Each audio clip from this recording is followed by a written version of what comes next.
Mr. Montgomery, you're up, sir.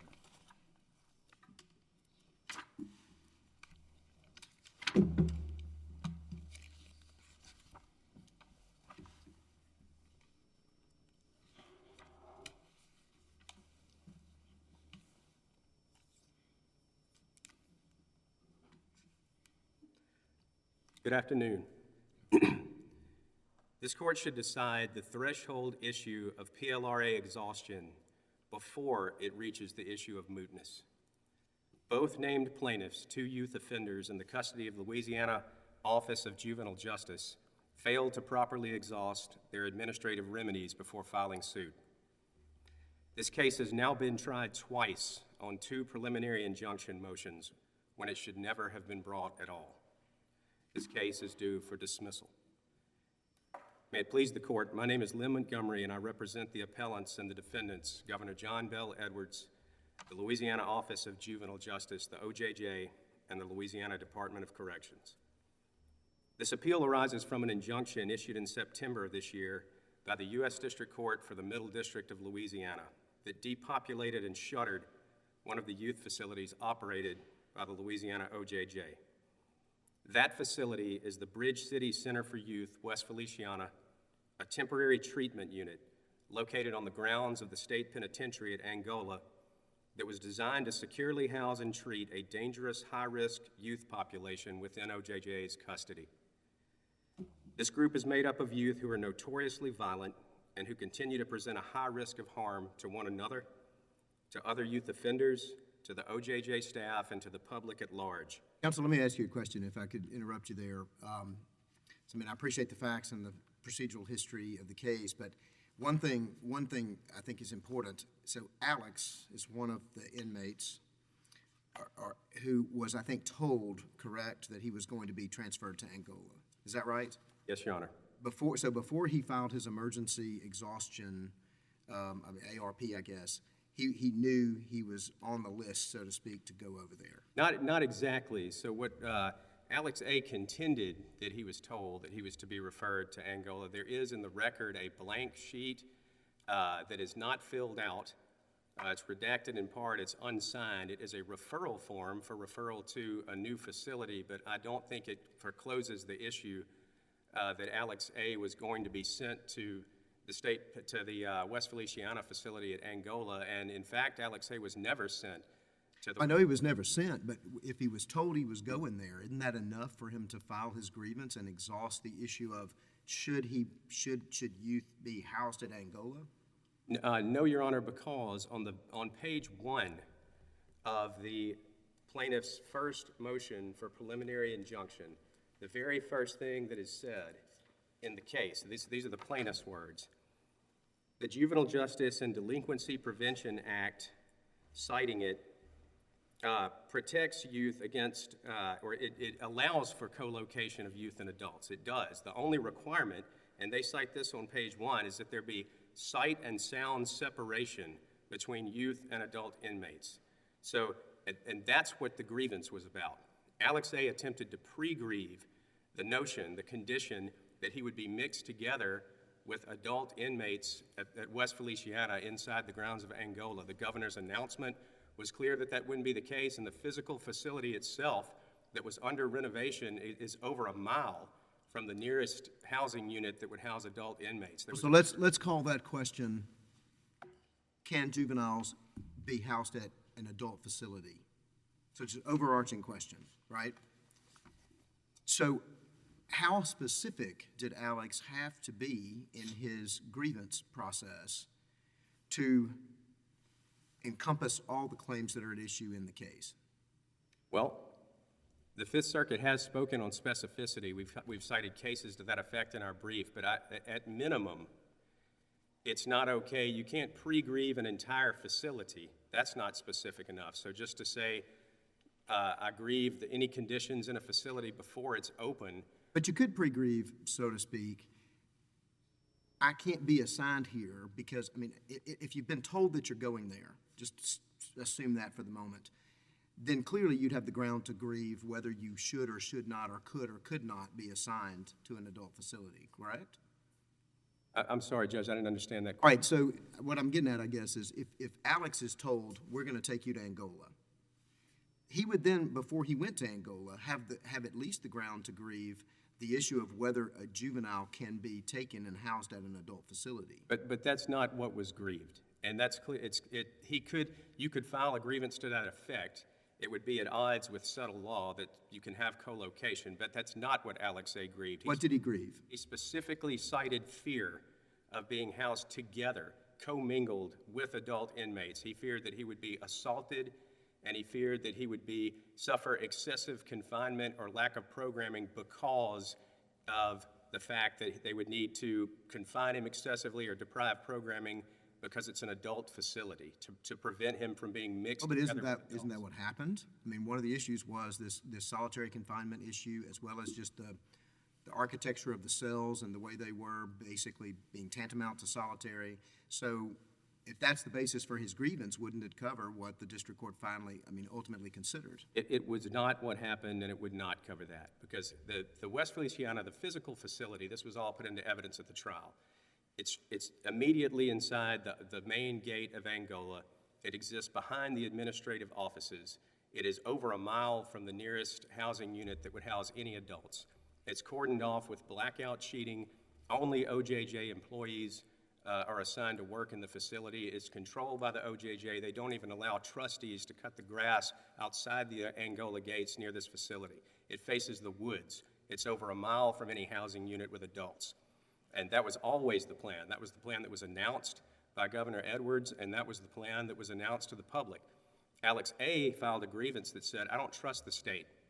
I think they're going to mix me together with adult inmates where I'm going to be subject to assault and I'm going to be denied programming or excessively confined for purposes of keeping me separate from the adults.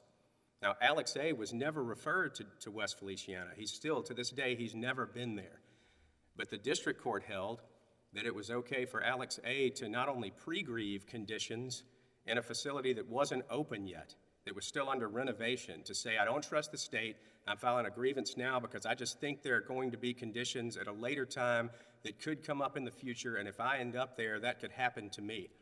If that's the law, there is no PLRA exhaustion. You can just file a perfunctory grievance as soon as any person that's referred to the system at large or to any facility that is currently open or that is later about to open can file a perfunctory grievance with a laundry list of potential future constitutional violations they want to avoid, and then that throws open the doors to the federal courts, and they can bypass the exhaustion requirement and go straight to court over administrative disputes. So I take your exhaustion attack to be equating grounds grieved, so to speak, versus what the district court eventually issued, and not so much, I think in your briefing you say it wasn't properly exhausted because it wasn't really an emergency, and therefore he didn't wait until the decision and then take the second step or what have you. That's not where you're going. What you're going on is more of the substance of what he could grieve and couldn't grieve at the moment he did. Your Honor, it's actually twofold. Our exhaustion requirement has two parts, and it's very simple. The first part is neither plaintiff finished the exhaustion process. How did Alex not finish it? He filed an emergency grievance, he got his answer, and that's it, right? If you look at the emergency grievance procedure, it contains 2 points. It says the OJJ has, and both sides have argued, they've argued we're stuck with the language of our policy, and the law is clear that exhaustion is strict, it's a strict requirement, and the youth offender has to follow the process all the way through. Let's talk about the emergency grievance policy. It has 2 parts. The OJJ is required to give an initial response within 48 hours. Alex A. filed his grievance on August 16th. On August 18th, within 48 hours, per the policy, the OJJ responded. And they said, we don't see this as an emergency. We intend to treat this as a standard grievance. Then they had 5 days to issue the final response. Alex A. filed suit the very next day, August 19th. OJJ had 5 days to give a final response under the emergency grievance policy. Alex A. filed suit in 3. Charles C. filed his grievance on October 25th, and then he joined the lawsuit the same day through an amended complaint. He waited for no response. Neither plaintiff finished the process. So let's talk about mootness. How under the PLRA is this case not moot, whether it's Thursday or next Monday or Tuesday, whatever day? Well, currently, the easiest answer to that question, the first answer to that question, is that the injunction has not expired. But it will. It will, but what they're asking the court to do is put its pencils down and wait for the injunction to expire, and then let. Well, but if it expires Thursday, I'll just say, practically speaking, I understand, Your I think Honor. all of us are sitting this week. We have other cases tomorrow and Thursday, and I can predict with some degree of confidence, without speaking for either of my colleagues, I don't know that I'm getting that done by Thursday. So let's put it this way. We won't put our pencils down, but isn't the case moot after Thursday passes? No. 90 days will run under the PLRA. The injunction will expire by its terms. Your Honor, we contend it's not.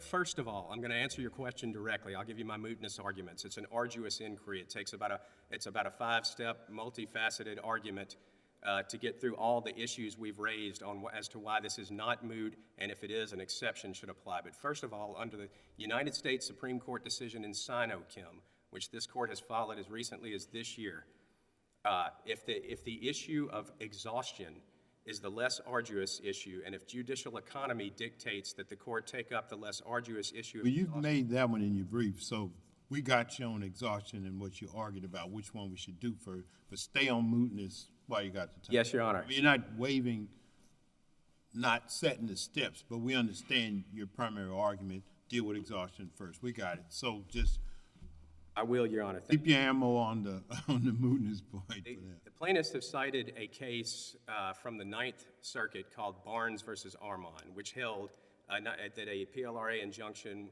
after 90 days became moot, and the Court of Appeals dismissed the appeal as moot. When they also cited Yates versus Collier. First thing on those two cases, it held the same. It's a Fifth Circuit case, but in both cases, when the injunction got to the appellate court on appeal, it was already expired. There was no question that it was expired, so the mootness argument was triggered. Number two, those were different cases. Barnes involved COVID practices inside a prison. Yates involved a water filtration system that had been or was being replaced. So both courts looked at the case and they said, while it may be capable of evading review, it's not capable of repetition. COVID was over. If a new injunction is filed, then it'll be on different facts and circumstances. Counsel, what's your best case saying a PLRA injunction after 90 days is not moot? There's several circuits that have held that they expire and they're moot. Our best case is also from the Ninth Circuit, the same circuit that decided Barnes.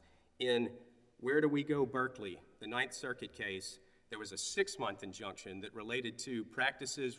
There was an injunction against the city for practices related to a homeless encampment.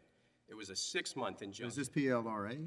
It's not PLRA, but it's an injunction just the same. It's just a longer time limit. It's 6 months. It was actually a longer injunction. It was 6 months.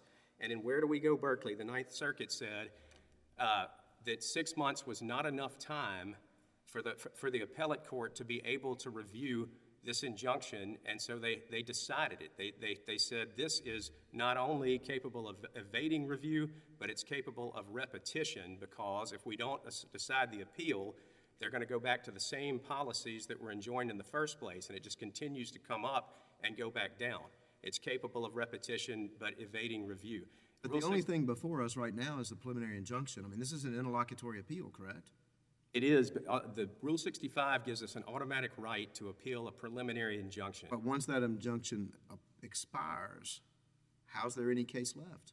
There's still a controversy over the PLRA, and we're still, for the court to be able to take up that issue, it needs to take it up now. And I think under the case we cited, I think under the Ninth Circuit case in Where Do We Go, Berkeley, it gives the authority to do so, and that's in direct competition with the holding. But you've said it's not a PLRA case. Well, I mean, what's the takeaway it's not a PLRA case, so what do you want us to take away from that? The general proposition that an injunction does not become per se moot just because it expires before the appellate court can rule.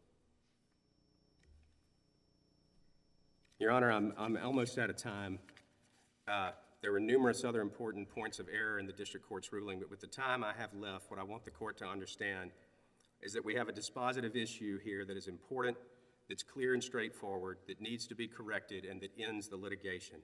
This case is not moot. It will not be moot, but this court has the power and the prerogative to take it up and decide it under sino-chem.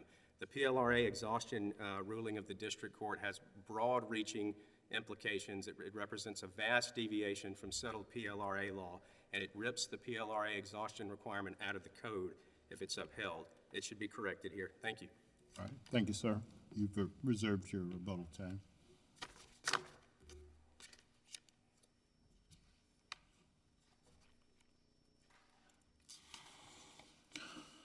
All right.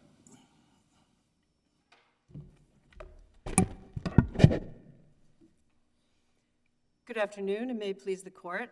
I'm Nancy Rosenbloom for the plaintiff appellee children. I'd like to start right in with mootness.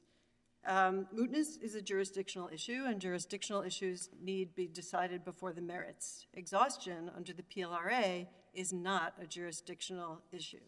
The Supreme Court has been very clear about that in Woodford versus Ngo. So jurisdiction is mootness here. We are not talking about exhaustion, and mootness needs to be decided first before the merits, as this court knows. The issue here on appeal is moot for two reasons. One is that the defendants complied with the injunction within the period prescribed by the injunction itself, and the other is the PLRA's 90-day limit, which will expire in a day and a half from now. Why no motion to dismiss the appeal as moot? We did file a motion to dismiss the appeal in part as moot. I mean, it just doesn't seem, I guess when I started reading the briefs, and I read your brief from last week, it seemed to be the first time the issue was presented squarely. It just seems like somebody would have raised it before now, and it's a little bit odd that the plaintiffs are raising mootness, correct? It is odd. We did file the motion. And the defendants are resisting mootness. Yes, it is an odd posture, and sometimes the PLRA requires us to do odd things. What is the petition today out there? The petition today is that the court dismiss this appeal. No, not in the court. What is the petition at the prison? I'm sorry, Your Honor, I didn't hear you. Are there any kids out there in Oh. this particular prison now? No, the defendants moved all of the slightly under 15 children out by the date required by the preliminary injunction, and they have not placed any children back in there. Okay, well, it's pretty obvious what's going on. They don't want to litigate the issue, but you have effectively gotten the relief you wanted, at least immediately, in the sense that the children are not there. They've been moved into some other facility. That's correct, Your Honor. And so what are we fighting? Well, your lawsuit, effectively, and understandably, the state would prefer that they correct it themselves.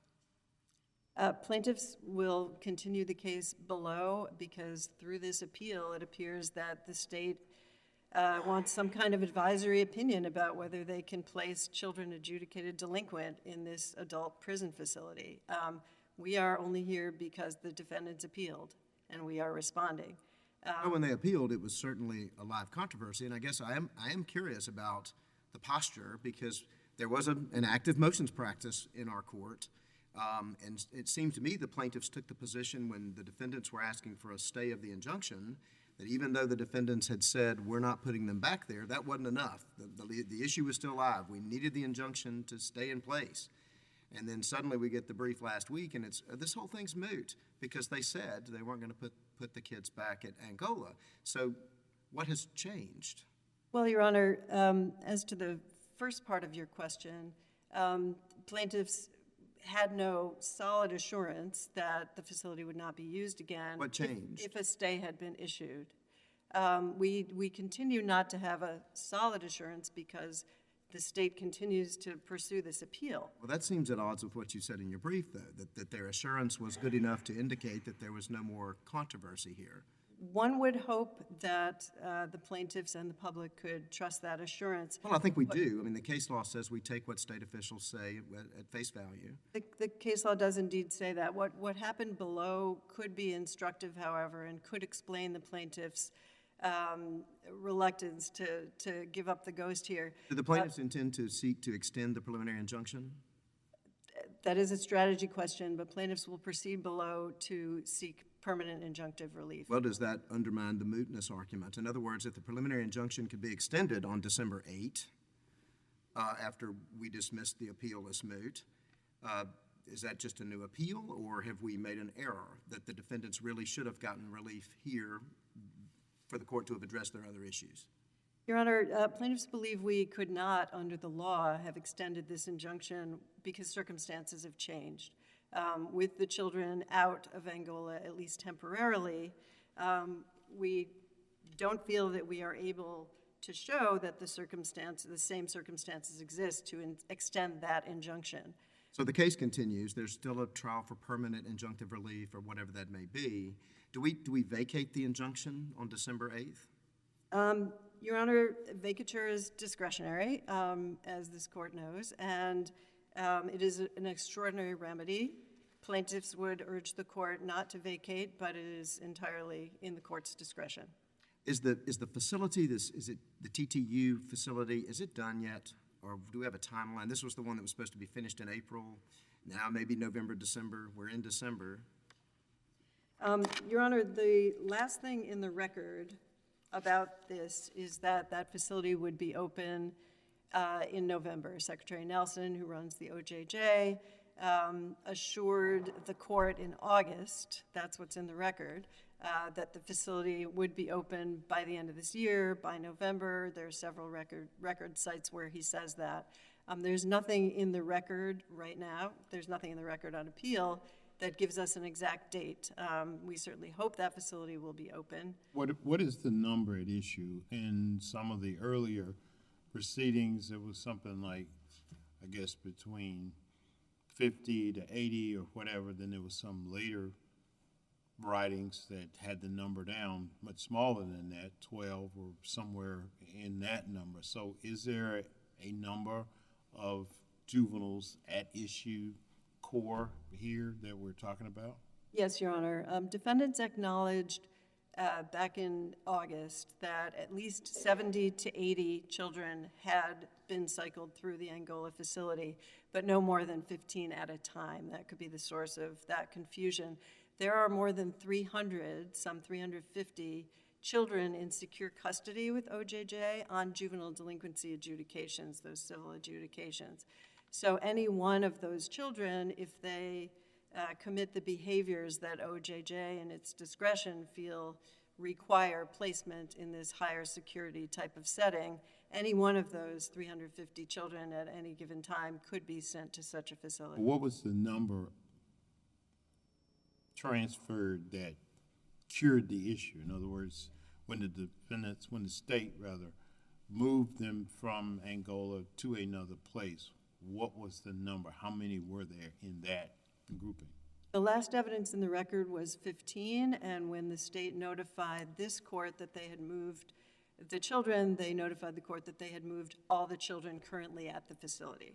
So we frankly don't know if it was 14 or 13 or 15, but something like that was the number of children moved out to other OJJ facilities. So your argument is essentially that this is capable of repetition, yet escaping review. We are not, Your Honor. We believe this case is moot and that exception does not apply. It does not escape review. The court could review and issue a decision on an expedited time frame. So you don't want a decision? Your Honors, if the case is moot, we simply can't get one legally. What is your objective? What is our objective in the case or here today? You've gotten the relief that you've sought for. What do you want? What else? Our objective, Your Honor, is to prevent. I understand that, but that's the capable of repetition yet escaping review. A person being joined preliminarily can't moot the case by saying, I'm sorry, I'm complying, necessarily because of the doctrine of capable yet escaping review. Well, Your Honor, we would argue that this issue does not escape review. That is the issue of, it does not evade review. That is the issue of the state being enjoined not to use this facility. The state makes an argument about their, overall discretion to run their system. being something that's relevant here, but the capable of repetition cases talk about the conduct that has been enjoined itself. But who is your plaintiff to question it? We have a certified class of plaintiffs of all youth in secure custody with OJJ who might be now or in the future placed in this facility. Your Honor, frankly, If we find the appeal moot at whatever date, and as part of that, dissolve the preliminary injunction, where does that leave you? Back in the trial court litigating what? well, Your Honor, it is entirely possible, although we certainly hope it doesn't happen, that the state could place youth back in the facility. Well, but that once would the be 90 days run. a new circumstance, wouldn't it?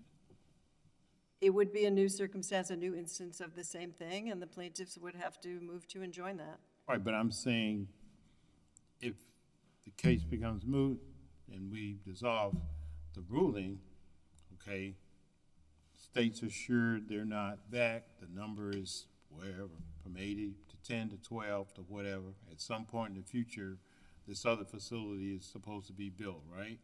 Correct. So what's left in the district court for you to seek a permanent injunction that they might bring them back? Yes, Your Honor, and the complaint, Or what's the evidence that you would put forward that they might do it? the complaint itself seeks an injunction against using Angola or any other adult facility. We have testimony in the record about, these sweeping stereotypes about these highly dangerous I children. mean, I get that, but I'm trying to understand, if you get the relief you ask for here, injunction is dissolved, you're back in the district court. At best, if there's more litigation, it has to be over new evidence and new situations, doesn't it?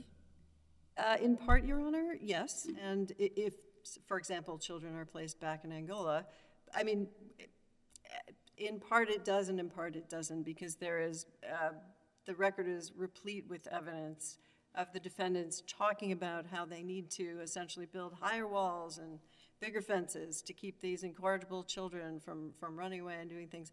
They say they have a new facility coming online. We hope that facility will be compliant with the Constitution and with the disability rights statutes. It may well be that the state, after this injunction expires or is declared moot, decides they want to go ahead and use Angola again. We will have to see what happens with that, Your Honor. If the court decides this issue is not moot and proceeds to the merits, plaintiffs urge the court to affirm the preliminary relief below. Well, let's talk about exhaustion. And you heard my questioning with counsel, opposite, very inarticulate on my part, very articulate on his part, about Alex. And I don't read the plaintiff's briefs to really address the second kid that filed a grievance and what have you. So, I mean, I'm assuming we're focused on Alex and his emergency grievance, which he did before he ever went to Angola, and he never went to Angola. So his grievance was along the lines of what you had just stated your plaintiff's ultimate relief is, sort of a general ruling that kids can't go to adult facilities, right? He was worried about going to Angola. He was worried about what would happen to him. How then has he exhausted the conditions of confinement claims that on which the district court based its first ruling? Because the district court's, second ruling, because the district court's first ruling was it's fine to put kids at Angola under the promises and pledges that defendants have made, so injunction denied. Your Honor, Alex A. fully exhausted, and he exhausted before he brought suit, which is the only time that is I relevant. understand he exhausted this issue of can I be assigned to Angola? But- How did he get to the specific things that hadn't occurred yet? There's no way he could exhaust it. Well, the Helling case says that risk of harm is enough, that when it comes to incarcerated people, the harm need not happen before. Well, the harm need not happen, but it has to be identifiable or identified. You can't just say, I'm going to be assigned to this facility, therefore I'd like to pre-grieve my conditions of confinement. I don't know what they are yet because they haven't happened, but that's good enough. That's correct, Your Honor, and that is not what happened here. In fact, How is it distinct? Alex, sorry to speak over you. Alex A.'s grievance was very detailed. In fact, and it didn't need to specify each and every condition, but it was very detailed, in fact, prescient in tracking almost everything that happened. His grievance talked not only about going to a facility in a vague way, but talked about the imminent risk of physical and emotional harm that he would face, I'm quoting from the grievance, as a result of the decision to move youth there. It speaks directly about his disability and the accommodations he would need that he was afraid he wouldn't get. It speaks about the risk of deficient medical care, the lack of rehabilitation and counseling. It speaks about his fear that he wouldn't get education and that he would be placed in solitary confinement in this adult facility that is a former death row where the cells have been largely unchanged except for taking one metal bed out, so there are single cells. Did he have counsel to assist him in preparing his? Yes, he did, Your Honor. So had he been told he was going to Angola at that point? Yes, he certainly had been told by OJJ staff several times. That is in the record. It's in his testimony and his declaration. How much of the grievance was based on, counsel opposite says, well, he was really grieving co-location with adults, mingling with adults. That is part of the grievance, Your Honor, but I would... But that was never a threat. Alex A. did not know at the time whether that was a threat or not, and it became clear at the first preliminary injunction hearing back in September of 2022 that OJJ had failed to plan, had not staffed, had not come up with plans to accommodate youth with disabilities. They, in fact, had a memorandum of understanding, an MOU, with the Department of Corrections at Louisiana State Prison, Angola, that those guards would be able to use tasers and mace and all of the usual uses of force that they are allowed to use on adult prisoners on these youth. There was testimony from Secretary Nelson and others at that first hearing that is in this record that DOC staff would be roving around. They would be rovers. That was the word that is used in the record. Roving around, having contact with the youth. And when asked, now Deputy Secretary Nelson said, well, he hoped they would say hi to the children, that they would have some interactions with them. That's DOC staff. There was a great fear on behalf of Alex A., which Dr. Stevens, the psychologist, testified about as an expert in the first hearing, that he had already suffered the serious harm, the trauma of what might happen to him next. So what do you ask this court to do then? Your Honor, unfortunately, given the posture, we can only ask this court to dismiss this appeal as moot and let the case proceed below.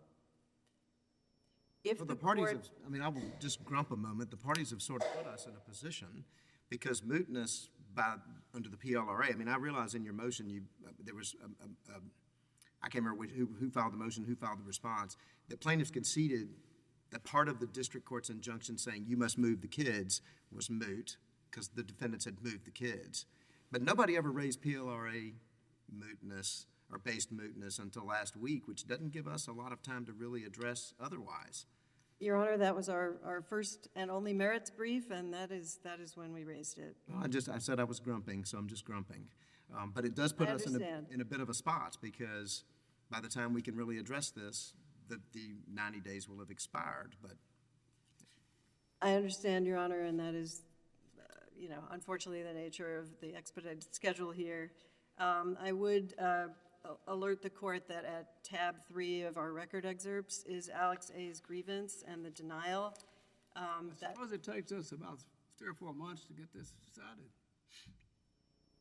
If the court determines the appeal is not moot and goes to the merits? We have an awful lot of docket, plenty of cases to decide. It's just a question which one we pick up next. Well, Your Honor, Where does that leave the case? Where that leaves the case is if there's no ruling as to mootness for 3 or 4 months, the district court may have to determine whether that 90-day expiration has happened and whether it's still in effect. But either way, plaintiffs intend to proceed with discovery and proceed with their case in chief.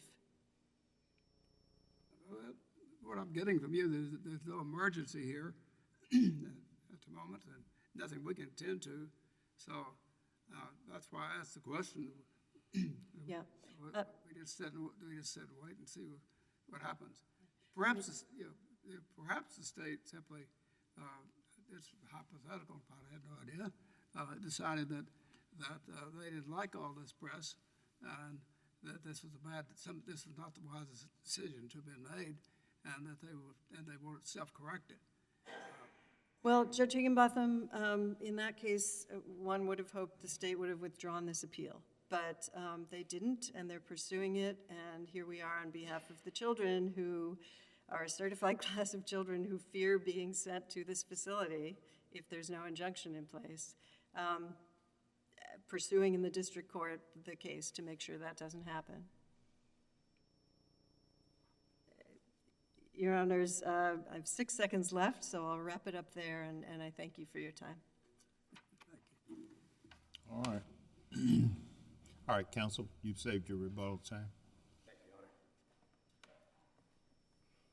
Honor. To respond, Your Honor, yes, the defendants are absolutely pursuing this appeal because the defendants have tried this case twice on 2 preliminary injunctions, and what the plaintiffs want to do is have this court they want to duck appellate review and just head back to Baton Rouge for a 3rd trial when no one exhausted their administrative remedies. A quote from Ms. Rosenbloom's argument I want to raise for the court: Alex didn't know at the time whether it was a threat or not. Speaking of being housed with adults and exposed to adult inmates, he didn't know. If you can grieve a condition before you know whether or not it's going to exist, before it exists, then there's no such thing as PLRA exhaustion. The PLRA has 2 stated purposes. It's to give prison administrators notice of a problem and an opportunity to cure it. And there's no way for the OJJ or any prison administrator to cure a problem before it exists. If we allow this ruling to stand, it's going to have broad, wide-reaching implications in future cases. We can expect a lot more prisoner litigation.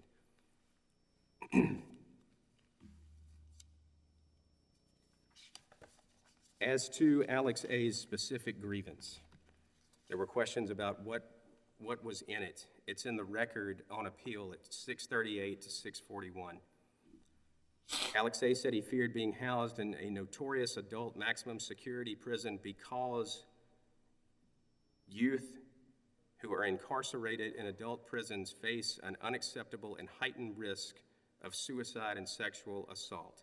He goes on to talk about, he goes on to grieve various and sundry potential problems that could come up and occur within the grievance, but I encourage the court to review it because each and every one of them is tied to the notion, the speculation, the possibility that Alex might come in contact with adult inmates, which was something that was never going to be allowed to happen. It can't physically happen. It was promised that it wouldn't happen. It was all conceived of in the mind of Alex A. If you can grieve and exhaust conditions,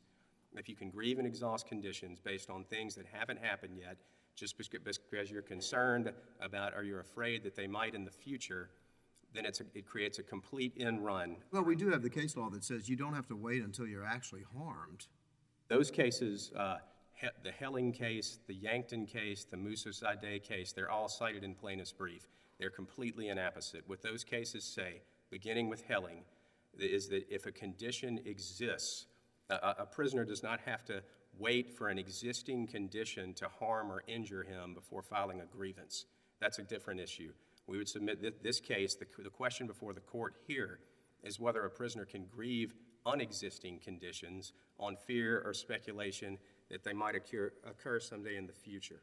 Well, if the condition that existed was the threat that he was going to be taken to Angola and housed there, then how much of what the district court based its second order on would have flowed from that sort of naturally?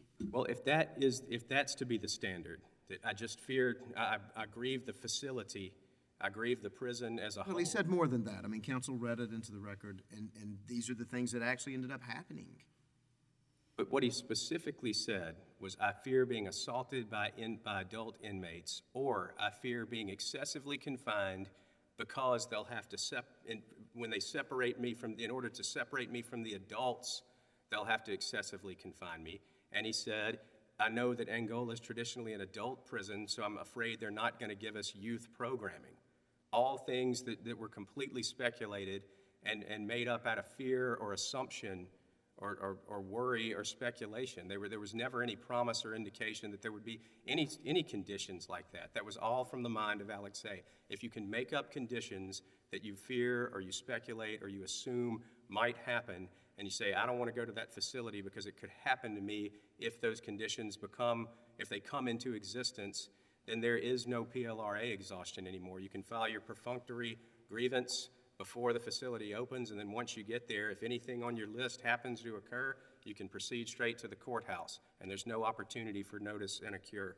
Your Honor, I have 20 seconds left. Let me ask you the question just that I asked before. I asked her about numbers, and sometimes the number was up to 80 or whatever, then understood there were 12 or whatever. What was the number of youth who were moved? I believe it was 12, Your Honor. 12? It was 12 at the time that they actually moved him out. So the others in the grouping, so to speak, what happened with that? Or is that not germane? I think the 80 number that you're thinking of, Your Honor, is the total number. This was a temporary treatment unit, so you stay there for a temporary amount of time while they engage in behavioral intervention strategies, so the youth rotate in and out. I think the 80 number was the total that rotated through during the better part of the year that it was open. At the time they depopulated it, on the day they depopulated it, I believe they were down to 12. So the number that the state moved to either satisfy the injunction or ameliorate the conditions, that number was 12? On that day, I'm not confident it was that low as of the time of the ruling. That I can't be sure about, but on that day, to the best of my knowledge, it was 12. Okay, I wasn't trying to hold you to a number, trying to get a better sense of this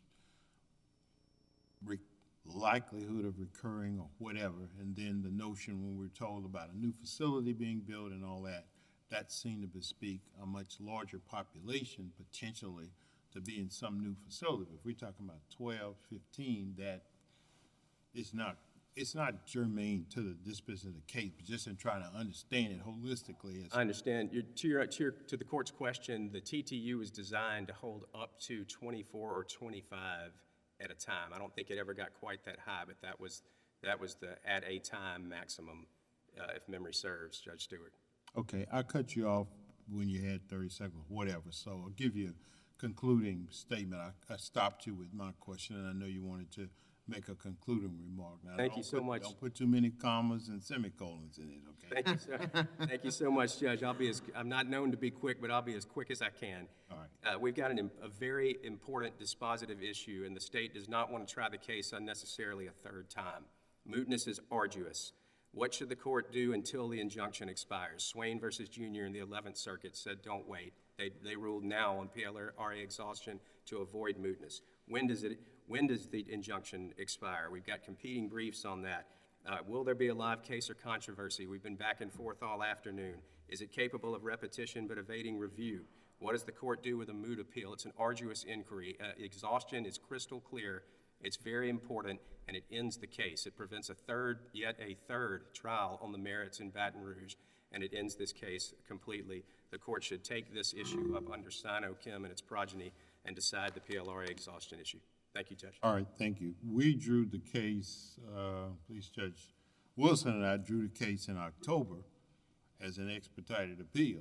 So if we had truly expedited at that time, there was no transcripts, y'all weren't ready to brief it, et cetera. So that's the way we got it in October.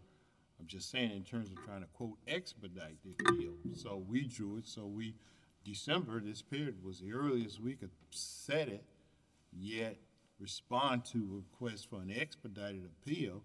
And then we ended up setting the briefing period. We got the last brief Friday or whatever. So it's been a moving target in terms of dealing with, quote, an expedited matter, but yet we couldn't expedite it because y'all weren't ready. Your Honor, you weren't ready in the sense of transcripts, the evidence, et cetera, and as Judge Wilson said, we get the last brief in, it's pushed the PLRA, et cetera. So we've been, working, trying to wait on the briefing and so forth to get it.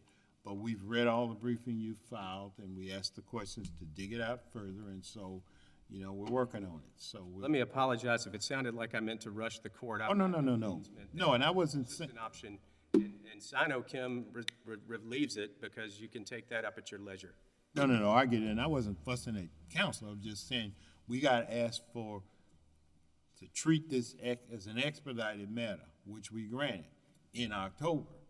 But in the practical matter, if we'd have wanted to set it the following Monday, that couldn't happen, because we didn't have transcripts, we didn't have records, no briefs, et cetera, so we let the longest briefing period just to get it to where it is, and then we got the last brief, a brief yesterday, et cetera. So there's a lot of tension here in terms of the on-the-ground realities of the case, but also trying to get this up to where we can fully appreciate, and as Judge Wilson say, the PLRA exhaustion, that just gets, you know, raised kind of in that sense. So it's not a matter of dropping the pencil, so to speak, but this is the way that this has moved up. But anyway, we have the briefing on the issues, and we'll consider the case submitted, and we'll give it our best shot as soon as we can.